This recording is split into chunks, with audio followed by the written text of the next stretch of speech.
Väljaastetel on palju erinevaid variatsioone. Siin on kiire sissejuhatus väljaastetele. Põhimõtteliselt on tegemist peamiselt ühe jalaga kükiga, kus esimene jalg teeb suurema osa tööst, samal ajal kui tagumine jalg on pigem toeks. Loomulikult on ka täiesti normaalne, kui alustades teevad mõlemad jalad igal sammul võrdselt tööd. Üldjuhul kategoriseerime siia nii liikuvad ühe jalaga kükid nagu näiteks etteasted, tahaasted, kõndides väljaasted, kui ka kohapeal käärkükid. Soorita väljaasteid rahulikult ja kontrollitud tempoga. Eesmärk on lihaseid läbi töötada, mitte lihtsalt maksimaalne arv samme täis saada. Väljaasteid või käärkükke sooritades võid julgelt ka kuskilt kinni hoida enda abistamiseks või lihtsalt lisastabiilsuseks. Sammupikkus vali vastavalt enda mugavusele.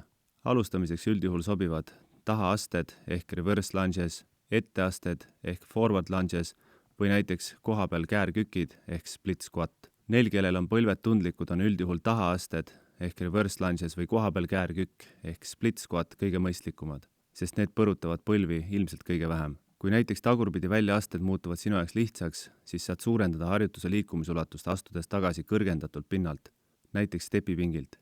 See muudab liigutuse raskemaks, kuna lihased peavad töötama suurema liikumisulatusega, ehk siis iga samm annab ilmselt rohkem tööd lihastele. Kohapeal käärkükke saad ka raskemaks teha, asetades näiteks tagumine jalg kuskile kõrgendusele.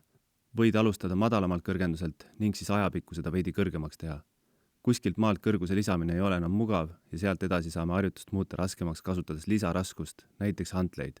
Hantleid ei pea ka mõlemas käes alati hoidma, võid ka näiteks hoida ühes käes hantlit ja teise käega tasakaaluks kuskilt kinni hoida. Loomulikult võid ka kõiki neid teisi väljaastete variatsioone samuti lisaraskusega raskemaks teha.